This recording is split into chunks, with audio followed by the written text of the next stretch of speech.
I'm your host, Carolyn Solo, LCSW, EMDR therapist, and mom of 3 daughters.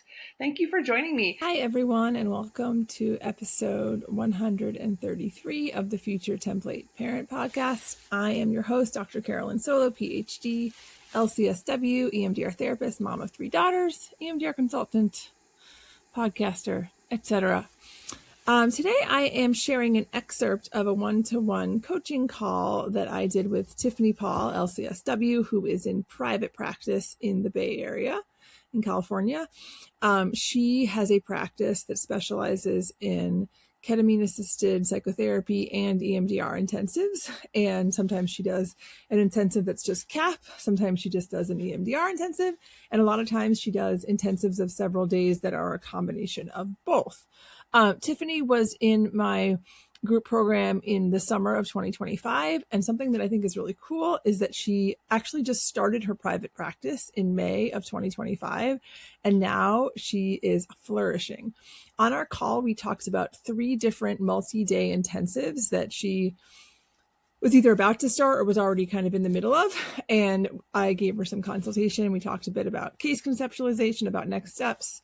So I just wanted to let you listen to an excerpt of that. You're going to be listening to a segment in which she talks very specifically about one case, and we talk a little bit about what are some possibilities for where she could go next and some things to consider. So I hope you enjoy. And if you yourself are thinking about launching intensives and want to be running a successful intensives practice like Tiffany, my group program, the program that Tiffany was in over the summer, the EMDR Intensive 12-week intensive, starts on January 26th, which is in a few days. We're still enrolling. The link to enroll is in the show notes, and please feel free to reach out to me with any questions you have about the program. Okay, thank you so much, and here is my chat with Tiffany. So right now I have 3 intensives that have already begun. Well, 2, yeah, they're in different phases. One I already had a really thorough 3-day with. We did the first day prep, history, and resourcing, 4 hours with a break, like a long break in the middle. So it's essentially 90 minutes and 90 minutes with an hour break in the middle. Okay. So the first half we did, I reviewed the prep packet that this in particular person was like someone who really liked writing. So she had a lot of prep stuff, which was so nice for both of us. So we reviewed that and talked about prep in terms of CAP, from a CAP framework, which is also just a good framework to start with anyway. It's sort of like, what are you ready to change? What's your aspirations here, right? And then she took a break, and then the second half we did resourcing, my 4 go-to resources. And then the second day we did another 4-hour session that was focused on the ketamine journey. So she did a journey dose. We spent this one was harder for me to figure out how to break it up because like a 90-minute break, 90-minute didn't feel like it worked as well because of the medicine. Sure. So she ended up choosing not to take a break, which was good information for me, and I'm wondering if that's something going forward, figuring that out. Before I was doing this intensive of an intensive, my CAP sessions were 3 hours straight. So considering doing that 3-hour or maybe front loading an extra hour in the beginning and then having a break before the medicine. After the medicine is not a great time to send people outside. Sure. Yeah. So you mean like an hour, like a single day would be an hour, like sort of an hour prep, whatever, and then you give them the dose. Like then you'd have the break and then take a little break, and then we do like a so that'd be like 2.5 or 3 hour. Yeah. Okay. So it wouldn't be straight in the middle. So figuring that part out. But we did 4 hours. It might have been a little shy, like 3:45. Where we reviewed her resources, we tapped those back in, we reviewed her intentions, oriented her to the medicine. It was her first time taking it, so there is a little bit of prep. We choose music playlists, get comfortable. There's Lots of that sort of like getting cozy and getting oriented and dropping in. Um, and then we did the journey, which is really internal. So I'm sort of sitting back, I'm available. If they do want to engage, typically it's more of an internal experience. Mm-hmm. This particular client was lovely to experience from my seat because she was smiling and laughing and even kind of doing little small dance movements. Oh, So I that's could so tell cool. that I could read what kind of was happening for her. Mm-hmm. Yeah, and then after about an hour and 15 in the medicine, I invite her to come back um, whenever she's ready. And we debrief like what that was like for her, what came up, any themes that feel connected to what she wanted to get from it, or the type of work that we're working on together with the trauma work, the EMDR work. Mm-hmm. And yeah, there were some that she pulled, some sort of symbolic moments that felt like, for example, like opening a door to something new, or being able to see things from a different perspective, being able to access joy in a certain way. There's a few things, like that to pull out. Mm-hmm. Mm-hmm. Um, and then the fourth session was a EMDR intensive. We used RTEP, which it was something I got from your group, in terms of like really feeling like I can use this, and it's probably a good idea to use this. This particular client has childhood relational trauma. But the thing that really brought her to therapy was a recent trauma. So she had a assault that happened to her recently. Okay. And so I chose to start there, because she had very straightforward PTSD symptoms from the assault. Mm-hmm. So we used RTEP to process the assault. And the first day, we did that 90-minute break in 90 minutes. And she did really well with the RTOP model. The way that I experienced her processing was just remembering the first sort of hot point of it Mm-hmm. actually brought down the whole thing. Mm. Awesome. Um, and it was a single event, Yeah. that happened within an hour or so. Um, so yeah, the first sort of point was a 10 out of 10. Um, and I noticed that it was fairly overwhelming for her.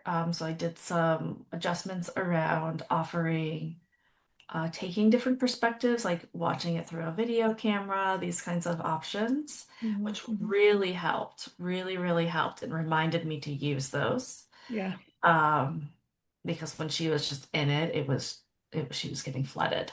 Mm-hmm. So Mm-hmm. we watched through a video camera, and it really changed everything. And she was able to, yeah, sort of see it from a new perspective in a way that actually aligned with her CAP journey around seeing things from different perspectives.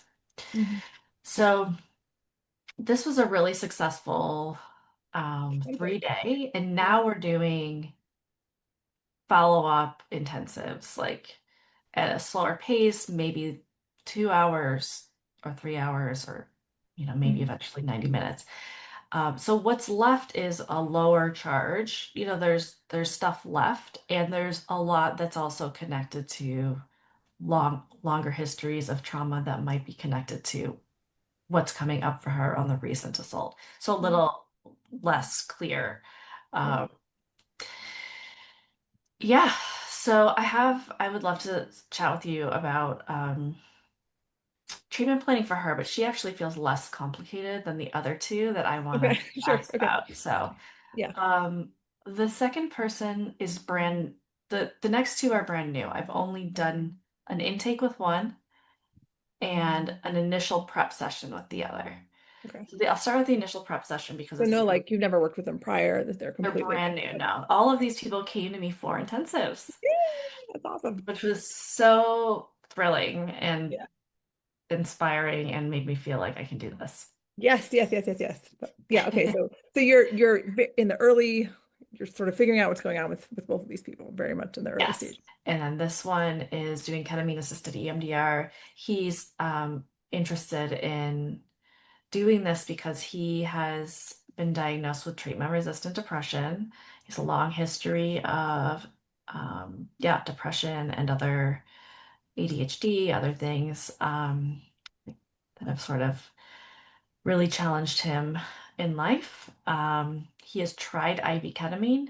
He has tried 10 sessions of EMDR, 1 hour EMDR sessions in the past. He's tried a lot of things. He's tried all the things except Mm-hmm. for this, which is a variation of some of the things he has tried. Right. So yeah, he came to me with very little hope, but also like I don't not wanting to give up hope, right? He did identify in our, we had an intake session, and he did identify in our session that actually therapy does help him. It's just that it doesn't stick, right? And then he has to keep work, he has to keep working. And I kind of validated that you might continue to need maintenance, right? Yeah, right. Right. Yeah, Right. like Right. Right. my service is not necessarily a one and done for someone Right. who Right. has a lifetime of How old is he? he is mid 30s. Okay. So, yeah, so we are he wants to do an intensive model partly because I mean he does it he thinks it'll be more effective than the 10 1 hour Hmm. sessions of EMDR he did in the past and the IV ketamine that he did, which was not connected to therapy. Um, Right. in session he did again, unlike our consult when he was like, yeah, nothing works. This time he was like, actually, they were both helpful. They just, right, like they just, Right. I'm really depressed again, right? Yeah. Um, so I think for him, one of my goals is to offer him ongoing maintenance. Yeah, Sort sure. of pitched this as, I think he had a bit of a hope of like, this will be the thing, right? And so I sort of pitched it in our intake of like, it's more of a jump start, right? Like Yeah. in doing this intensive, we're able to really get to the root and get clear about what are the things that we are working on together, Right. Right. aside from like every symptom and every day-to-day problem, right? We're Right. able to really get to the root, open things up, and know where we're focusing. And then once we've sort of alleviated some of the, most intrusive day-to-day distress and Right. where we know where we're focusing, then we can schedule, you know, 2 hour sessions a couple times a month to continue working on that core, right? I'm also finding myself feeling curious about, he says, I did 10 test sessions of EMDR. Like, what was, that could mean anything. You know what I mean? Yeah, Did, yeah. did he elaborate on what? He elaborated that they were working on childhood memories and they gave Okay. me a sense of what that was. But he did notice that the sessions were too short. Okay. That Yeah. like, yeah, as soon as that they could not complete a processing session, really. Okay. So he did see the benefit of doing Okay. longer sessions, and Well, that's that's why. promising, I think, that Yeah, he had that experience. Yeah. Okay. yeah. And he mentioned too that he finds that he did eye movement for bilateral, which is not typically my go-to. But he did eye movement with his EMDR therapist before, and he really liked it. And he mentioned that he uses eye movement as like a grounding skill during his day. He'll just look from side to side and then Oh, it wow. Okay. knocks him out. So That's it good. sounds like the bilateral is really supportive for him. Yeah. Yeah. Yeah. That's great. So a little bit about case conceptualization for him. He was born in Latin America, South America, um, and his dad left to work in the U.S. when he was a baby, and then very shortly after, a year or so later, his mom left to move to the U.S. as well. So he was left with relatives, Oh, wow. aunts and uncles, or I believe, before he in a pre-verbal context. He was then brought to the US when he was around age 6, And he does have a memory that he mentioned working on in EMDR of being in the airport. When he moved here, Had he seen his parents in that intervening time at all? I don't believe so. Oh, wow. Okay. Yeah. Yeah. So when he moved here, he also dealt with feeling, yeah, really out of place, right? He didn't speak the language. He had a hard time in school, right? There He was, probably barely remembered his parents either. Now these of were his new course, caretakers. of Yeah. course. So there Yeah. was a lot in that period. Wow. Yeah. And then, um, yeah, there was also, I did the ACEs before he came in, and I saw that there was a parent in jail at one point, and there was also some physical um, abuse or contact. I'm not sure what that looked like, but he checked Mhm. that off, Okay. as well as not feeling loved or special. Mhm. Um, so I think we can see a Yeah. lot from this story already. The sort of additional context is that he is gay, and his parents are not accepting of that. Oh boy, this is a lot. Oh, Yeah. yeah. So he recently actually cut off contact with them. He's now married. He's doing, uh, quite well on paper. He works as a traveling nurse. He, yeah, is married. He's been with his partner for a long time. Um, he just moved to the area, is trying to stay here rather than continue moving around, which also like replicates some childhood stuff. There was a lot of moving. Yeah. So he's trying to like get some roots here. Yeah. Um, but he answered, you know, at the top of the scale of depression and anxiety. And also I did the PCL-5, and his score was like moderately high. Mhm. Right, I do get this energy from him that I have to check for myself where he wants to just do a quick fix, Yeah. right? He Yeah. knows, part of him knows like he needs to do the work, but Yeah. it's hard for him to put in the time. It's a lot, right? It's a lot of time, money, energy. He, identifies as having ADHD, right? Like it's not easy to maintain therapy for him, I think. Mhm. So I'm trying to like make sure I don't go with that energy of like, oh yeah, we'll just do something real quick here. Yeah, like with urgency. Yeah, right. Um, so he has scheduled 3 days with me, 3 4-hour days. And I don't know how exactly I'm going to structure it yet. He was interested in using the ketamine each day because he knows that because of there's a cumulative effect when you do it back to back. Like when people do ketamine treatment on its own for the like medicine itself, you have to do multiple treatments for that part to relieve depression in any sustained way. So Mhm. he's really interested in that piece of it as well.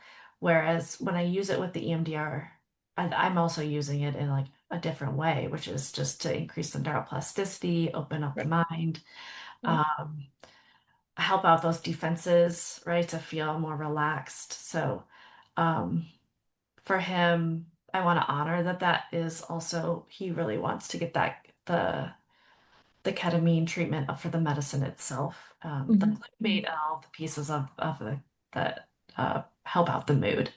Yeah. Yeah. So I think I might do a first session, prep resources and a journey. I think I can get that in 4 hours, because the journey itself is an hour and 15. Mhm. And if he's done this before, I'm less concerned about like giving it a ton of space because his body knows it. Yeah. He's not Yeah. scared of it at all, right? I don't have to be watchful of how he'll respond because Right. he knows and he responds well.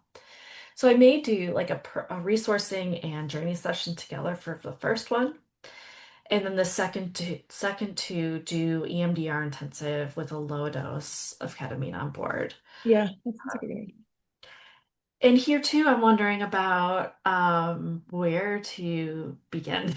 I mean, like there's such deep core attachment wounding here, Yes. right? Like, Yes. and it's not surprising to me that this is someone with treatment-resistant depression, Oh right? yeah. Not to mention in his adult life, rejection by his parent, like there's so much going on.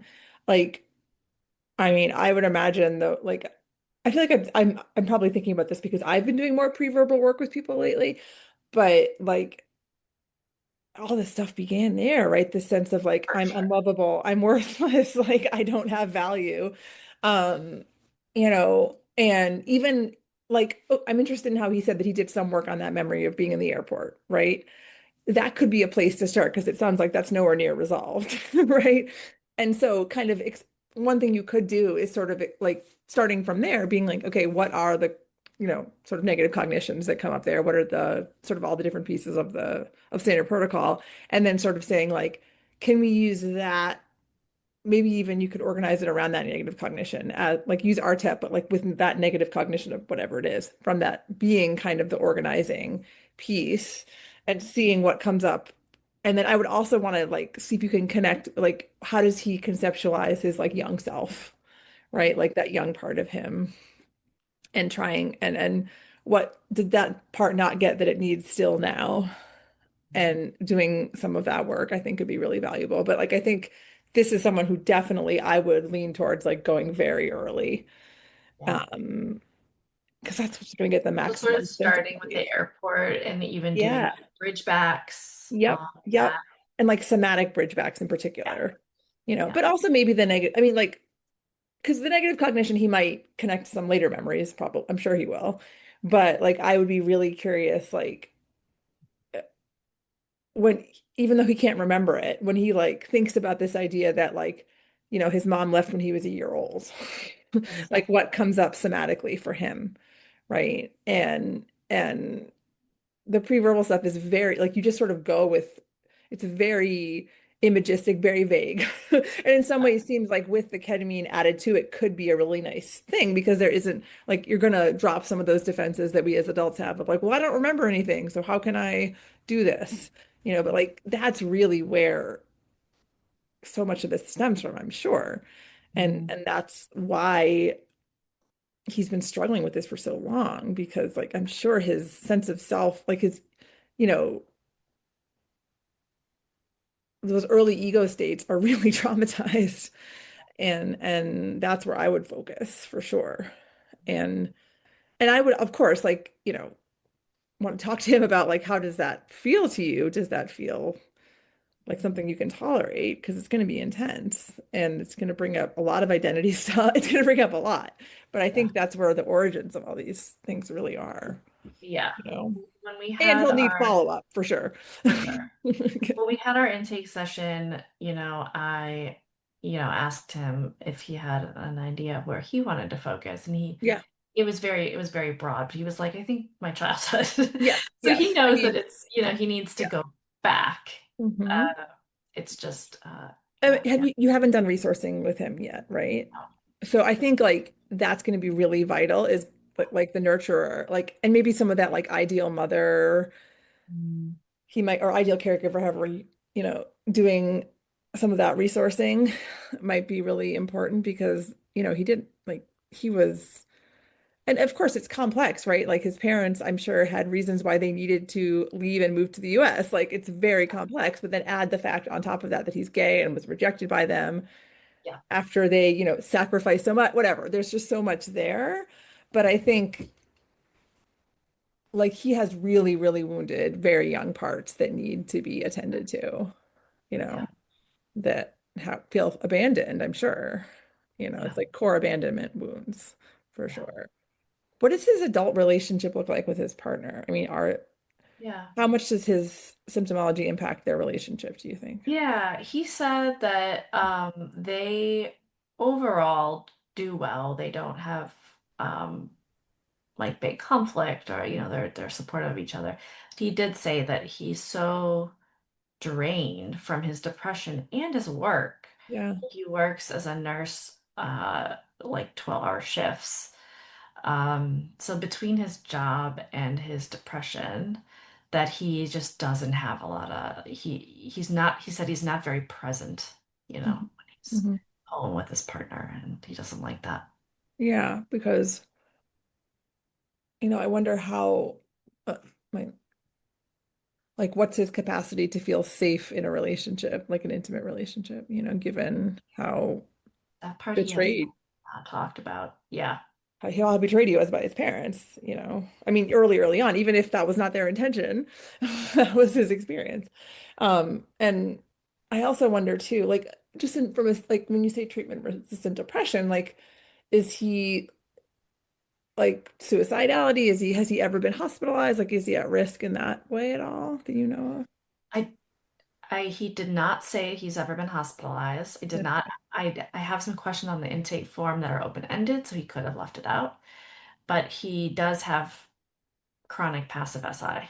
Okay, okay.